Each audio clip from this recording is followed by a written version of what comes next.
자, 그러면 진행을 해보도록 하겠습니다. 오늘은 그 해외 영업 관련해서 가장 중요한 것 중에 하나가 그 시장 개척에 대한 부분입니다. 시장 개척을 하려면 직접적인 영업을 뛰셔도 되지만 가장 중요한 거는 마케팅 전략이 가장 중요합니다. 마케팅은 마켓에서 그 행해지는 모든 액션을 마케팅이라고 합니다. 예를 들어서 제품을 그 필요한 거를 개발하는 것부터 시작해 가지고 물건을 만들어서 베타 테스트하고, 그리고 시장에 내보내는데 필요한 영업적인 팔로우 개척이라든지 거기에 대해서 홍보, 그리고 필요한 여러 가지 그 자원들, 그리고 홍보 채널들, 이런 것들 하고 피드백을 받아서 개선해야 될 사항들에 대한 개선, 그리고 그 개선점을 모아가지고 다시 그 신제품에 대한 부분, 그리고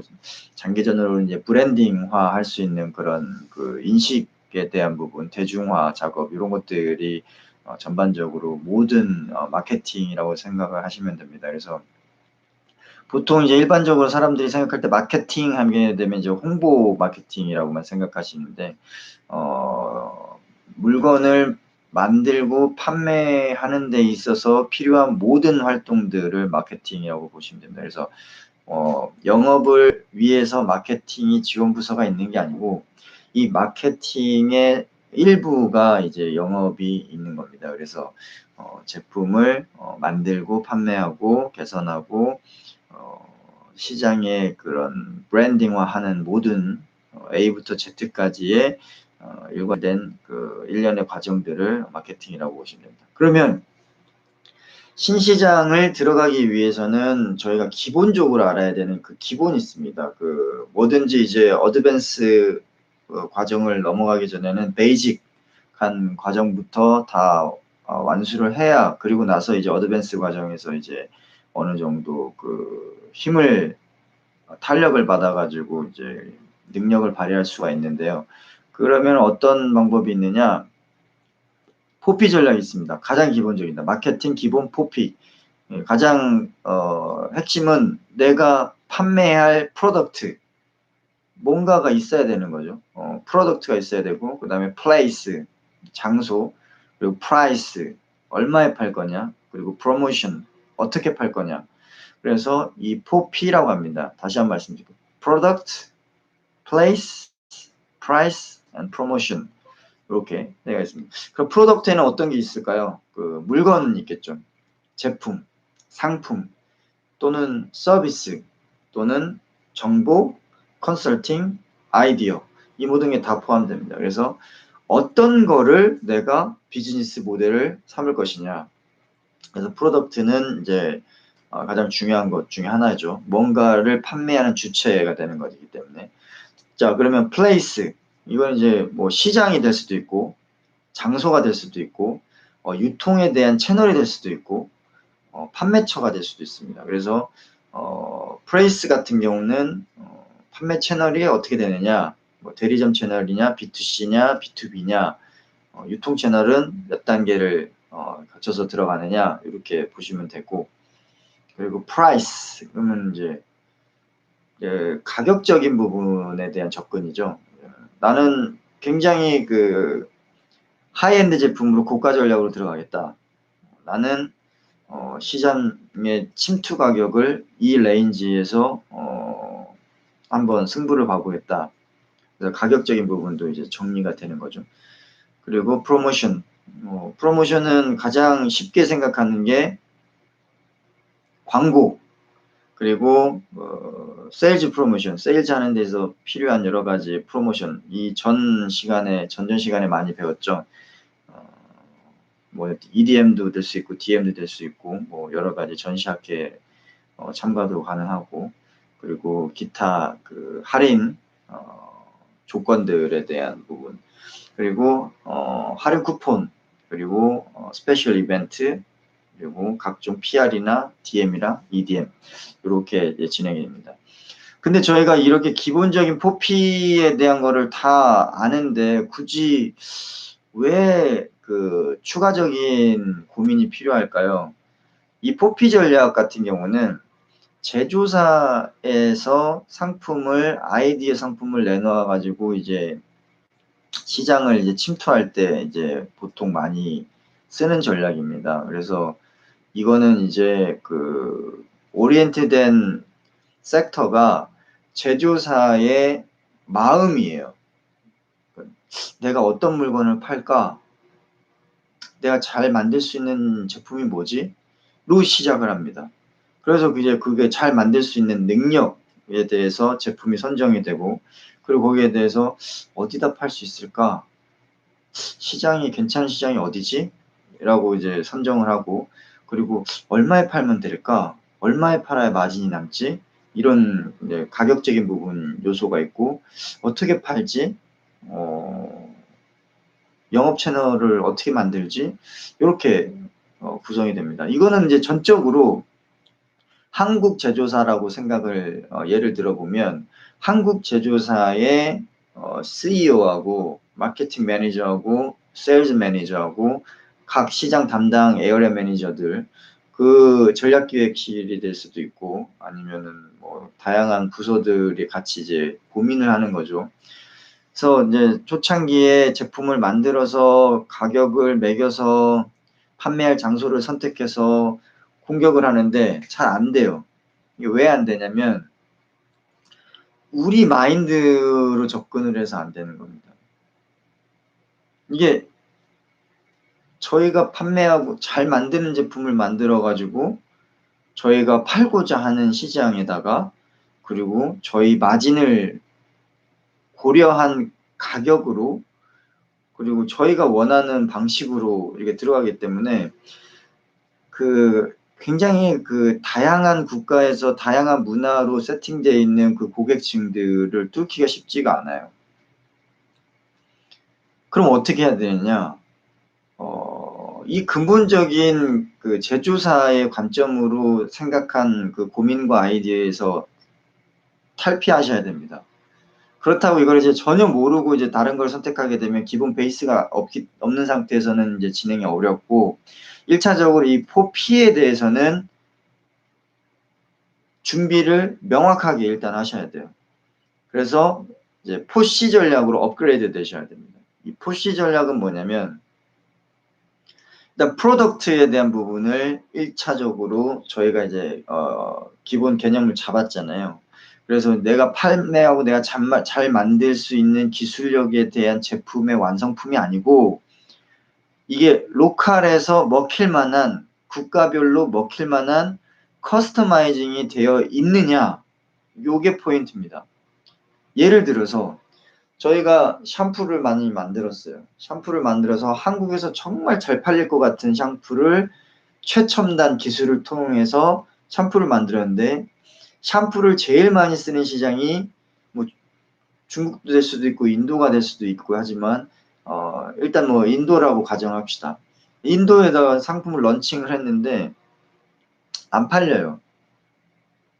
왜냐 인도에서는 인도인들이 원하는 샴푸의 향이라든지 샴푸의 느낌이라든지 거품의 양이라든지 뭐 이런 것들이 있을 거 아니에요. 근데 한국에서 한국 사람들이 좋아하는 향과 그리고 이런 거품의 질감과 이런 것들로 조합이 된 완성된 제품을 인도에다 런칭하면 절대 안 팔립니다. 그럼 어떻게 해야 되느냐? 프로덕트의 포피를 포시 전략으로 바꿔야 됩니다. 커스터마이징, 로컬라이제이션 해야 돼요. 커스터마이징. 그러니까 포피의 프로덕트를 포시에 커스터마이징. 고객이 우리 제품을 썼을 때 어떤 거를 원하는지, 어떤 거를 싫어하는지, 어떤 거를 기뻐하는지, 어떤 거를 불쾌하는지 이런 걸 파악을 하셔야 돼요. 그래서 그 현지인들에게 호감을 가질 만한 제품으로 로컬라이즈 돼야 되고 커스터마이즈 돼야 된다. 같은 브랜드로 제품이 A가 나왔는데 한국 제품하고 인도 제품하고 다르게 런칭을 해야 되는 거죠. 그래서 프로덕트는 커스터마이징, 로컬라이제이션이 돼서 고객의 소리를 듣고 거기에 환경에 맞게끔 업그레이드가 돼야 된다. 샴푸 예를 들었지만 굉장히 다양한 그 제품들도 가능한 거죠. 그러면 이제 플레이스 같은 경우는 뭐냐면 뭐 포피에서는 판매처가 됐었잖아요. 근데 여기에서는 그 어떻게 접근하냐면 만약에 B2B다 그러면 고객이 내 물건을 가져가는 데 있어서의 얼만큼 편리할 것인가에 대한 유통 채널과 구조를 고민하셔야 됩니다. 다시 말씀드릴게요. 내가 판매한 곳을 타겟을 딱 잡는 게 아니고 내가 얼만큼 고객의 편의성을 높일 수 있을 만한 곳이 어딘가를 찾아야 되는 거죠. 만약 그걸 찾았으면 그 편의성을 최적화, 최대화, 최극화시킬 수 있는 방법에 대해서 고민하셔야 된다는 거죠. 그럼 저희가 물건을 내보내는데 현지 로컬 브랜드의 인랜드 트래킹비가 너무 비싸요. 근데 저희 파트너들이 연계되어 있는 그 운송사나 선사들은 인랜드 트래킹에 대한 그다음에 포트 트랜스퍼에 대한 이런 부분이 굉장히 싸요. 그러면 그 부분을 고민을 해서 인랜드 트래킹이 너무 비싼 구간 같은 경우는 다른 루트를 통해 가지고 항공으로 들어가는 게 더 싼 방향도 있고 그래서 그 B2C가 됐든 B2B가 됐든 그 현지에 내가 판매하고자 하는 시장의 그런 고객들이 얼만큼 편리하게 편의성을 가지고 우리 제품을 유통해서 가져갈 수 있느냐에 대한 컨비니언스에 대한 고민이 필요합니다. 인허가도 여기에 포함되죠.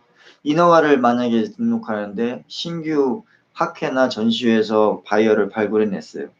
근데 2년, 3년이 걸려요. 뭐 인베트로 안비자 같은 경우는 뭐 내워라 세워라 없죠. 그런 상황에서는 이제 대리점들이 이제 지치죠. 왜냐면 인허가가 한 번씩, 두 번, 세 번 페일하게 되게 되면 무한정 연장되기 때문에 그렇게 되면 우리가 제품을 런칭을 할 때 그 타겟 시장이 우리 입장에 봤을 때 어느 쪽이 먼저 편의성을 극대화할 수 있는지 그 시장이 그 고객이 어디에 있는지 그 고민은 바로 고객들이 물건을 편하게 받을 수 있는 환경에 대한 고민입니다. 그래서 플레이스에 대한 부분은 저희가 고민해서 특정 타겟을 지정해 놓고 여기는 무조건 뚫어봅시다 라고 전략회의를 해서 뚫릴 게 아니고 우리가 가지고 있는 제품, 판매하고자 하는 이 제품, 서비스들이 어떤 고객의 편의적인 접근성이 가능한 시장이 어디냐를 파악해서 들어가는 게 좋다. 물론 그렇게 뭐 선발대 진행하고 그다음에 중장기 전략으로는 시장성이 큰 지역으로는 이제 팔로우 하시면서 지속적으로 준비해 나가시면 되겠죠. 자, 프라이스 봅시다. 프라이스는 저희는 이렇게 계산하죠. 자, 저희가 만들고 하는 제품을 가지고 있다. 근데 그게 원가가 이거니까 여기에 기본 마진 붙여가지고 기본 마진은 왜 이 기본 마진 30%를 붙였을까요? 아, 통상적으로 이런 제품군에서는 이 정도의 마진은 뭐 그냥 불문율로 붙이는 겁니다. 자, 대리점 마진 구조 가져가고 고객 엔드유저 사가고 그래서 우리가 제조 원가는 이거고 이익은 이거고 대리점 수익가는 얼마고 대리점 판가는 얼마고 고객의 최종 소비자 가격은 VAT 포함해서 얼마다. 이게 이제 제조 원가에서부터 쭉 나오는 거죠. 이 구조가 시장에서 먹힐까요? 한국에서는 먹히죠. 왜냐하면 한국에서는 통용화돼 있으니까. 인도 시장에서 먹힐까요? 방글라데시 시장에서 먹힐까요? 케냐 시장에서 먹힐까요? 절대 안 먹힙니다. 저희가 생각한 판가의 10분의 1로 판매해도 판매가 안 되는 경우가 있어요. 고민을 만들어 놓고 찔르시면 안 되고 일단 그 시장을 저희가 딱 선택을 했으면 그 가격에 대해서 일괄적으로 밀어붙이시면 절대 안 됩니다. 그래서 포피의 프라이스는 뭘로 대체가 돼야 되느냐? 고객의 지불 비용에 대한 관점에서 고민하는 코스트가 돼야 돼요. 예를 들어서 우리가 제품을 10,000불에 수출했어요. 그쪽에서 10,000불에 수입을 하는데 운송비 들어가죠. 그 다음에 그 수입할 때 수입세 들어가죠. 관세, 그 다음에 인랜드 트래킹 들어가죠. 그리고 창고 보관료 들어가죠. 그리고 부가세, 그리고 마진 들어가고, 그리고 설치 교육, AS 비용, 그리고 세일즈 브랜드 마케팅 비용 하게 되면 이제 기하급수적으로 불어나게 됩니다. 보통 2배에서 2.5배 정도 들어가게 되죠. 그럼 엔드 유저가 그걸 사야 되는데 엔드 유저에서는 그거를 살래야 살 수가 없는 비용이에요. 너무너무 크기 때문에. 그럼 그 물건이 팔리겠습니까? 인도에서? 절대 안 팔리죠. 그럼 어떻게 접근해야 되느냐? 이 가격을, 이 제품이 인도 시장에서 인도 사람들이 살 때 가격이 얼마냐를 먼저 파악을 해야죠. 그래서 그 가격대가 먼저 나오면 경쟁사들이 있을 거 아니에요? 그 경쟁사들이 얼마에 팔고 있더라. 그 얼마에 팔고 있더라에서 시작해야 돼요. 그러면 이거에서 우리가 초기 브랜딩이 없는 상태에서 이제 후발주자로 들어가게 침투한다. 그러면 여기에서 15%에서 20% 가격의 메리트가 있어야지 사람들이 브랜딩이 없는 제품을 선택하는 거예요. 그러면 15% 어드밴티지 먹고 가죠. 그럼 거기에서 아까 전반적으로 얘기했던 모든 제반 코스트들 나오죠.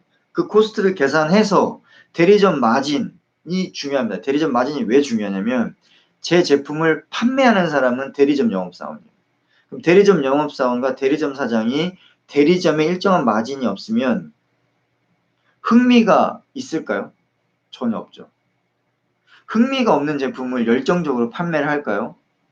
저희 본사 사람도 아니고 파트너인 인도 대리점 영업사원이 절대 안 합니다. 마진이 없는데 영업사원 할 수는 있어요. 하지만 사장이 못하게 합니다. 마진도 없는 거 팔지 말고 마진 잘 나오는 거 팔아. 너는 열심히 일하는데 마진이 안 되는 아이템만 팔아. 이렇게. 그렇게 하면 전혀 도움이 안 된다는 거죠. 그래서 대리점 마진은 필히 신경을 써주셔야 됩니다. 대리점 마진이 없어서 대리점이 피해를 보고 있다는 생각이 드는 순간 저희 제품은 절대 팔리지 않습니다. 그렇게 되면 저희는 지사를 내야죠. 오피스를 내야 되는 겁니다. 오피스를 내면 돈이 얼마나 많이 들어가는지 아십니까? 대리점 20개를 낼 정도의 비용을 들여야 됩니다. 근데 초기 제품으로 시장을 침투하는 이 시점에서 오피스를 내는 말이 안 되죠. 근데 한국에서 제조사들이 가장 큰 실수가 뭐냐면 대리점 마진을 줄여가지고 우리가 판매를 하는데 조금 더 기회를 열어보지 않을까? 라는 엄청난 착각을 하십니다. 왜 대리점 마진을 줄입니까? 대리점 마진을 줄이는 순간 판매가 안 되는데 저희 마진은 이렇게 크게 가져놓고 대리점 마진은 최소화하고 그럼 저희 마진은 많이 해서 좋아요. 한 대도 안 나가요. 판매 0대 아무 의미가 없습니다. 다시 말씀드릴게요. 프라이스에 대한 포피에 대한 그거는 코스트, 고객의 지불에 대한 비용 관점에서 마진을 충분히 계산하고 그리고 엔드 유저들이 구매할 수 있을 정도의 수준이 돼야 되는데 그 수준은 초기 시장 침투에서는 제일 중요한 게 15%의 가격 메리트가 있어야 된다. 그래서 역산하는 거예요. 역산. 대리점 마진 포함해서 인랜드 트래킹, 설치, 유지 비용 다 빼고 그리고 관세, 부가세 다 빼고 그리고 해외에서 운송비까지 다 빼고 나서 우리한테 요청하는 가격이 얼마냐를 거꾸로 계산하셔야 돼요. 그래서 이 제품을 저 시장에 판매를 하려면 이 시장에 대리점한테 이 정도의 가격을 줘야 되는데 이 정도의 가격을 우리가 줬을 때 우리가 비즈니스가 이게 성립이 되느냐. 성립이 안 된다. 두 가지 방법이 있죠. 첫 번째, 포기한다. 두 번째, 방법을 찾는다. 방법은 어떻게 찾느냐? 두 가지 찾을 수 있습니다. 첫 번째는 내부적으로 방법을 찾는 방법. 어떤 방법이 있느냐? 코스트 리덕션을 하는 겁니다. 제조에 대해서. 그 시장에서 가격이 굉장히 그렇게 저가 시장으로 잡혀져 있는 거는 하이 퀄리티 제품을 원하지 않습니다. 그 100가지의 기능이 있다면 5가지만 쓴다. 인도 시장에서. 그러면 95개의 기능을 다 빼시고 5개의 기능만 탑재해가지고 그 가격에 맞춰주셔야 돼요. 두 번째, 외부적인 방법입니다.